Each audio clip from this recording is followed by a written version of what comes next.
All right, let's check the voicemail. Game Dev Breakdown. You can find it on Roku. You better leave that 5-star review. Get jiggy with it. Good evening, fans. Tim Kitzrow here, the voice of NBA Jam, and you're listening to the Game Dev Breakdown Podcast, brought to you by CodeWritePlay.com.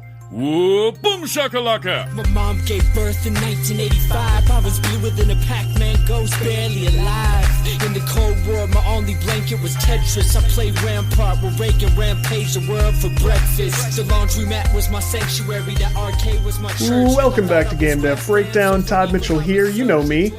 And I hope you're comfortable with me because I will be alone in the studio today. I am actually always alone in the studio. What I mean to say is, I will not be doing an interview in this show, and I won't have any friends on. So, we do a few types of episodes around here. We do interviews with experts from the industry, whether they be indies, pros, people who have just accomplished fantastic things that I want to tell you about. We do episodes where I have friends on who are content creators, streamers, just buddies, whatever it is. If I think they will entertain you, I have them on, and usually we get a positive response out of that. We do episodes that are news roundups, so if I think there have been a series of good things to talk about, I'll do a quick news roundup show, and we can sort of keep tabs on the industry, not to obsess, just to stay relevant. Finally, in the rare circumstance where I feel like I personally have something that I can instill or pass on to you that might help what you're doing right now, I will do sort of I don't know if educational is the right word. We're going to try to have some fun, but informative show where I can hopefully shed some light on something that you can directly take to work from day to day. So this is one of those last types of episode. Lastest.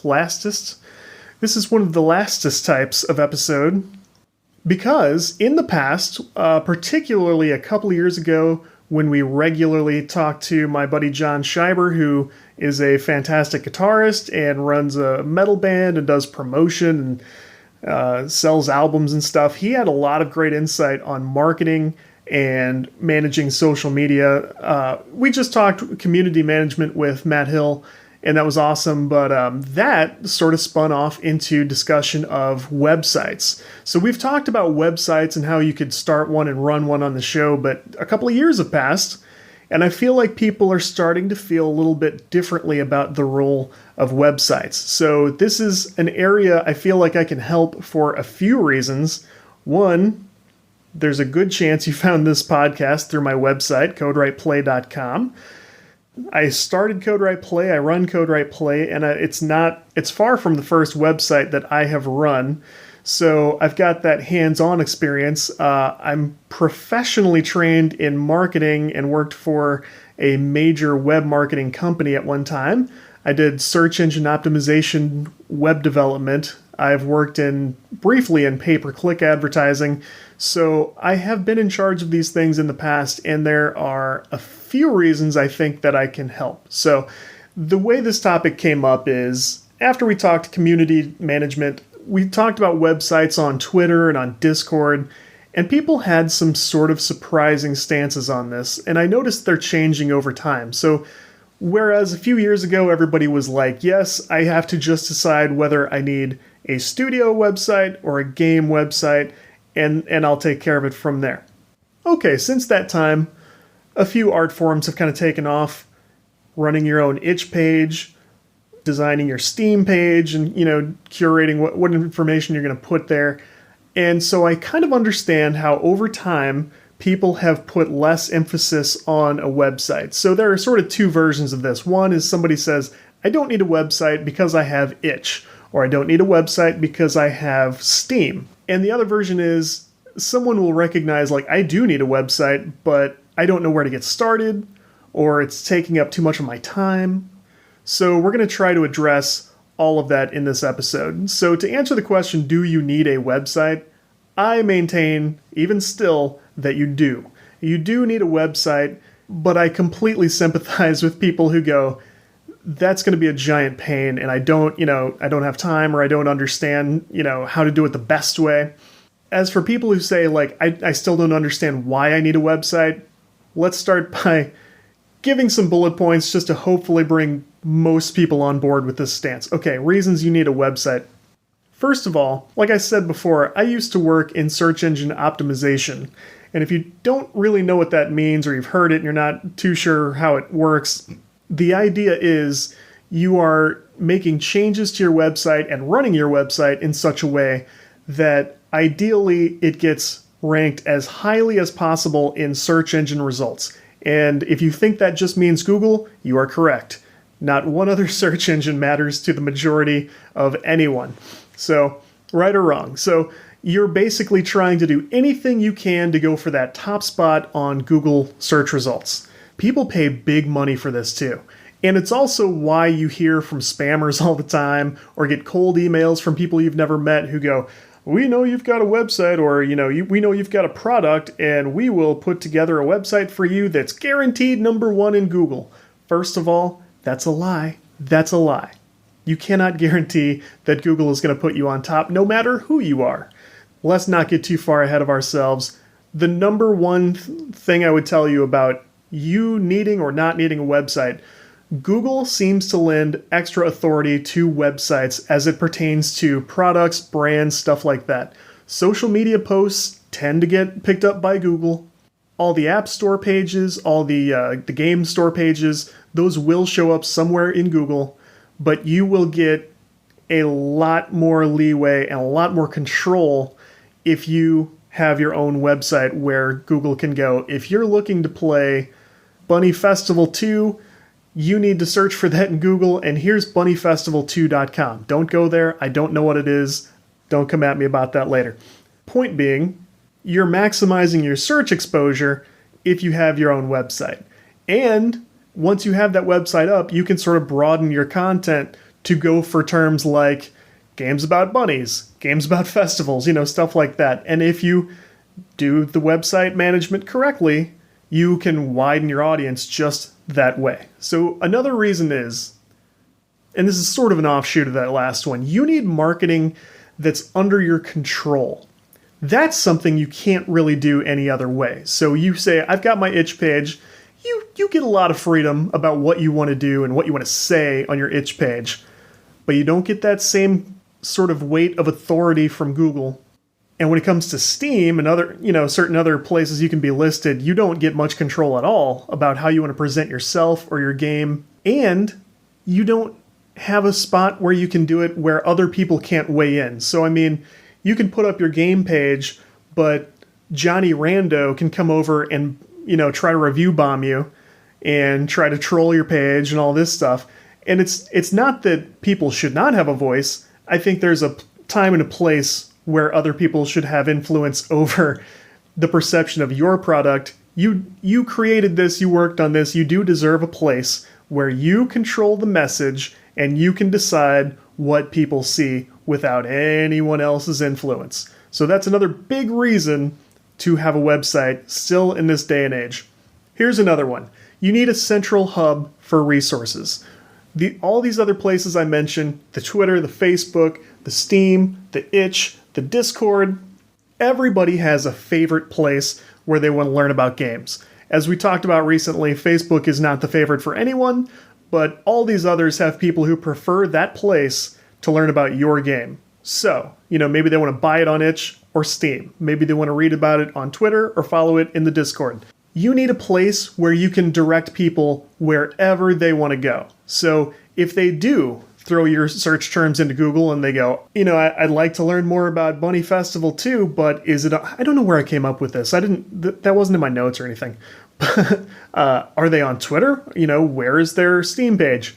If they can go to your website and just click a simple link, you're going to have a way better time than if you make someone go somewhere else and search for it. First of all, if you make them search for it somewhere else, they're going to see a bunch of other products, and they might just click on that instead. You might lose a sale. If you can provide the list of resources yourself, again, you're sort of maintaining control, maintaining the flow from interest to purchase to play. That's an important thing for you. Finally, before we move on, and there are other reasons, but these are 4 big ones, you need somewhere you can host a press kit. And we will talk more about press kits shortly, but it's important that when you create something, you give that thing the best chance it has at receiving appreciation, admiration, earning some money. That's not bad. You deserve those things if you've put work into something. You at least owe your own projects and your own hard work its best chance at survival. And take this from somebody who's put out games that, well, I've put out at least one game that was very well received but did not earn much. And I worked, I have some idea what my time is worth and made nothing close to that. You deserve a chance to earn some of the money back for the time you invested. To do that, you need coverage from people other than yourself, because Google also values that, and other people also value that. Ideally, you could get websites to cover it, journalists to talk about it, players to review it, stream it, content creators. You know how all this stuff goes. You need people to find this stuff, and you need them to have access to stuff like screenshots, or, they can look up a quick due date, or they can watch a YouTube trailer without trying to go find it in the App Store. So you need a place people can go to download stuff about the game.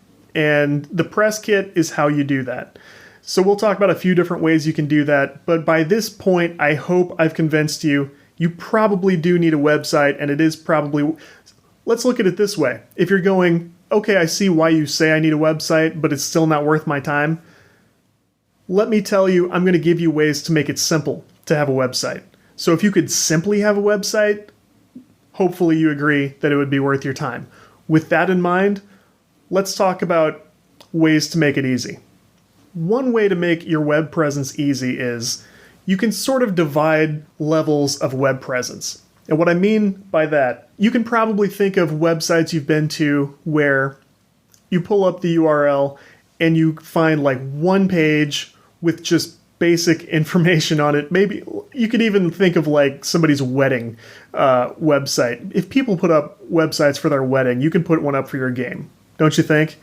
But just think of like the most bare bones, like your community park, very short informational websites that just let you know the bare essential details, provide links to more information elsewhere on the web.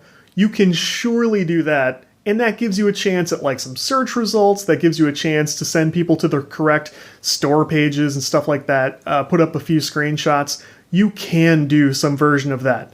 If you don't know anything about making websites, you can go to like WordPress.com, which is where people will start their own. If you ever hear the difference between, or if you ever hear WordPress.com and WordPress.org and you don't know what the difference is, real quick, .com is where you can go and start your own blog on their site at WordPress.com. So your domain would be like bunnyfestival2.wordpress.com, something like that. Or WordPress.com/bunnyfestival2, however they do it. If you hear WordPress.org, that means it's the blog system that you can download and put on your own web hosts and run your own WordPress installation that will be bunnyfestival2.com. You won't have to go through WordPress.com to do it. You'll just use their technology to make your website. So .com, .org, hope that helps. But I say that because I'm a long-standing WordPress user because of the simplicity. I could code a website from scratch with no trouble at all. It would take a little more time to make like an actual blog system and a login system, and now there's enough complications with security and stuff that it makes sense not to try to do it yourself and protect your own database and stuff. But the point is, I could do this stuff myself. WordPress has been around for so long and it's so effective. No good reason not to use that unless there's just some other content management system, and that's what they call blogging systems. If there's another content management system you're more interested in, do that. I don't care about that. That's fine. Let me know how it goes. But so they call those CMSs. If you want to do another CMS, there's no reason you shouldn't find a CMS you like and use that to make a very simple website. Let me tell you something about WordPress, because I'm trying to explain how to whack up these levels of web presence. If you wanted to do a simple 1 or 2 page static website, meaning it doesn't update, there aren't like changing posts, or you don't add posts to it, anything like that, it's just like one and done, you can do static web pages with WordPress the same way you would do a blog. It's just a couple of pages. You decide what's on it, set it and forget it if you want. It's just a simple way to do it. That's a very good option. And then you can expand later when you want. So also Squarespace. Squarespace actually seems pretty good, but I've never used it on a long-term basis. I've just played around with it 1 or 2 times. But there are plenty of options. They all cost a little bit of money, but they're all about the same. Like you can use the WordPress CMS itself for free. You just have to pay for your own web hosting, whatever. Or you can use WordPress.com and buy your own URL to point to your WordPress.com account. I know this gets a little bit complicated, but hang with me. You can get started using WordPress very simply. However it takes, get yourself at least a single page website where you can throw up a YouTube trailer, throw up links to everywhere else, ways to contact you, stuff like that. No good reason not to have that. So if you're telling me I don't do a website because I can't deal with it, come on, you owe yourself to at least give someone something to punch up in the browser and look at. That's not going to hurt. And you've already worked so hard on everything else. Do at least that. What can you do after that? Do like your static website and get a downloadable press kit. The way to handle a press kit is, if you use WordPress, you've got such nice editing tools and such fancy little layout stuff. I don't think you need to do a very fancy, let me backtrack. The way to handle your press kit is, there are 2 things you can do. One, there is actual software by Rami Ismail, I believe, that you can punch in information into a couple of pages and it will basically generate the pages for your press kit. Your press kit needs to have certain headers, certain information that it puts together, and if you need to find a tool that will allow you to do that or download someone else's template, look up the one I did for LetterTaps if you want to. LetterTaps is still at artistrymastersystems.com. I still have that website for right now. I'm working on re-releasing that game in Unity, but that's a topic for another day. But I did what I believe is a very good press kit for LetterTaps. I've done a press kit also for Game Dev Breakdown. So there's one on CodeWritePlay.com on the podcast page. They're pretty simple things that all good press kits have. We're talking screenshots, we're talking intended audience, release dates where those are applicable. But if you need to download someone's software, there's the press kit system by Rami Ismail, and there are templates all around the web. And use common sense, like look at the headers involved and look at the things that it has you fill in. Make sure it all seems reasonable stuff that you can do, but you definitely need a press kit. So the next level up is to have a downloadable press kit from your website. I strongly believe in that, and you can do a web page version of the press kit if people don't want to download it. A lot of journalists like to find press kits they can download and deal with on their own time. So offer both of those options. Then I would put you at about level 2 out of 3 or 4. So that's the next step up. If you can handle that and you feel like you can do more, I strongly suggest you do both of those previous things. You have some static pages with info. You have a press kit you can download.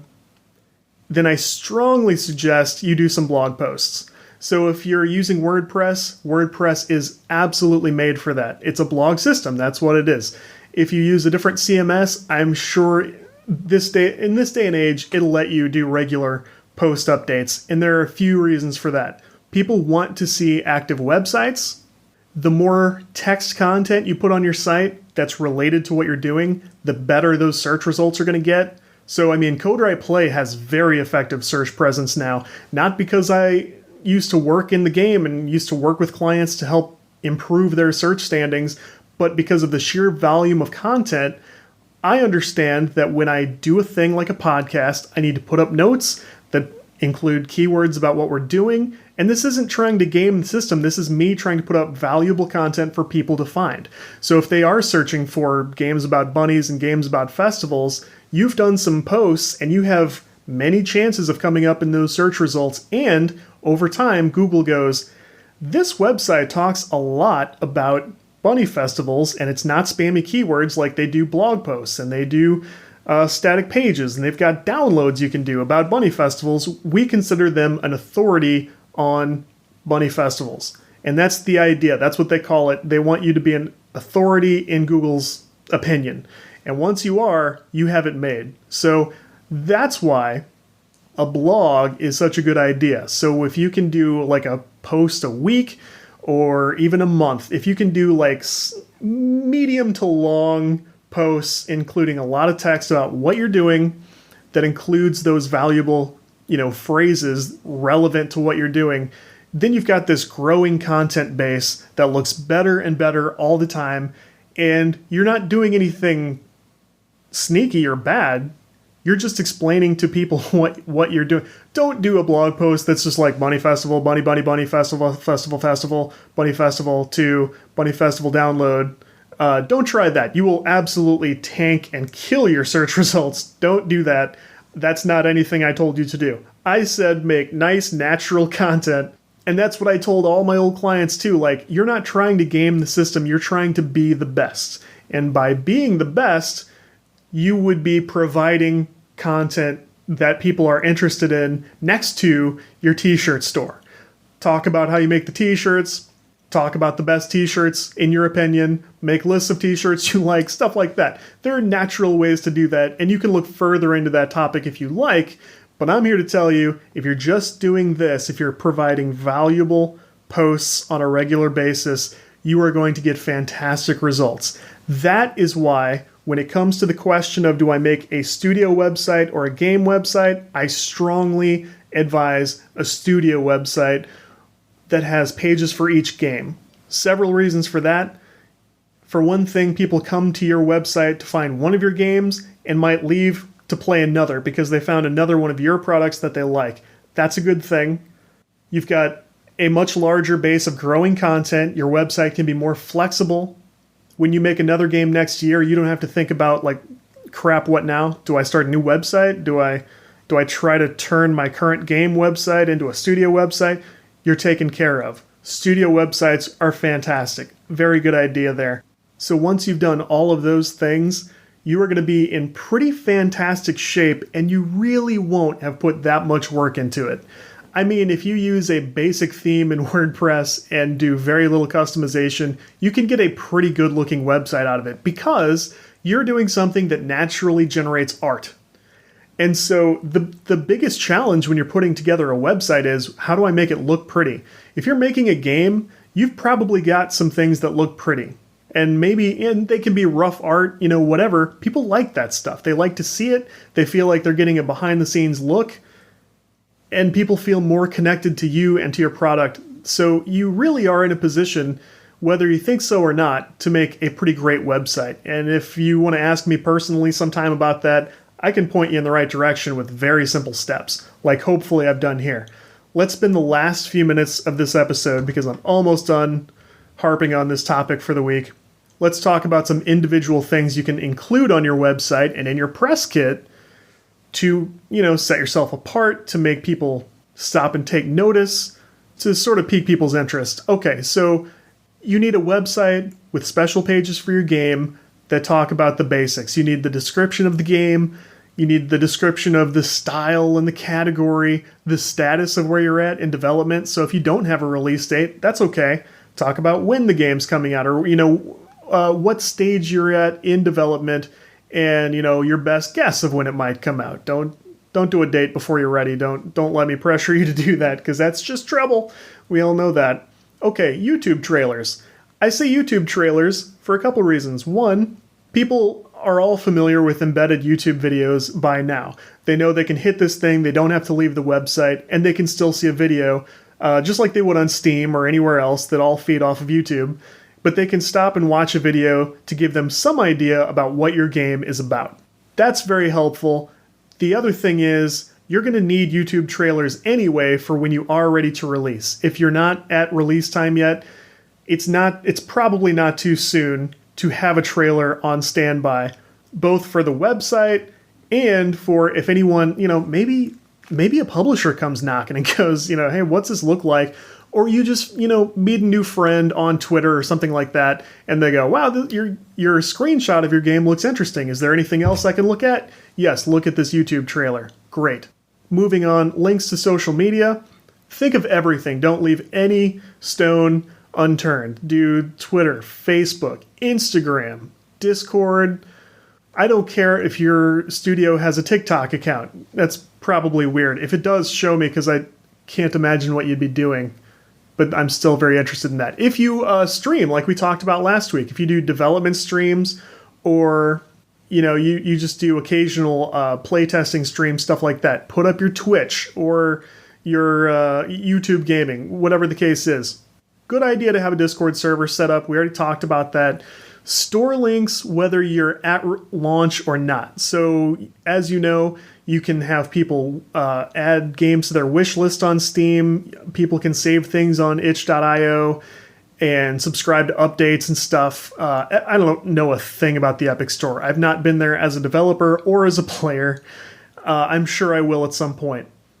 Make sure you get your press kit stuff sorted out. Again, I recommend you do a page version of your press kit with just all the info in the HTML. Another reason for that, Google will index it, and it will start showing up in searches. So people will search for stuff like New Action Games, Bunny Festival 2. I love that I didn't stray from this example one single time during this episode. Also get that downloadable copy of the press kit. Throw some screenshots in it, maybe a track from the soundtrack or two. Try putting in a lightweight version of the trailer. And I don't care if you copy the rest from the page we just talked about. Just zip it all up, have it available on your server for people to download. That will serve you well. Press releases. We'll talk again about press releases soon, but I'm here to tell you, you can write your own press release and release it on actual PR wires for free. I've done it. It was very effective, and it led to some very interesting things. So we'll talk about that again soon. Blog updates, do blog updates. Do developer diaries. That was very popular with, what's a good example? When they were working on Stellaris, because that had a really long development cycle. Those developer diaries were fantastic. And one day, maybe you hit it big and you release this as a book or something. Look at it as an investment in the current time and the future. That will always benefit you to do, and you've got a growing base of indexable content in Google's eyes. I'm so bad at saying Google quickly, sorry.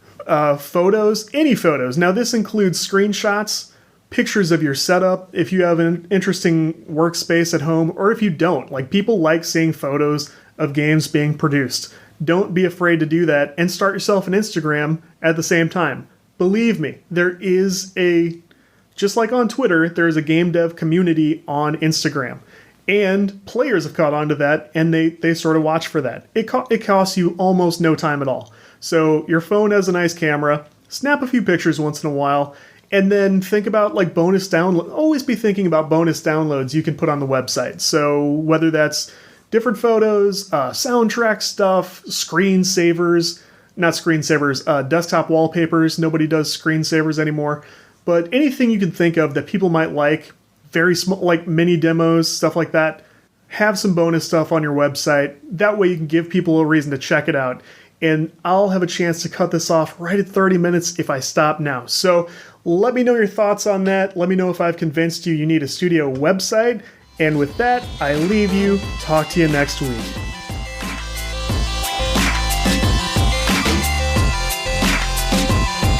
Congratulations on your game dev breakdown, whatever that is. Sounds idiotic to me.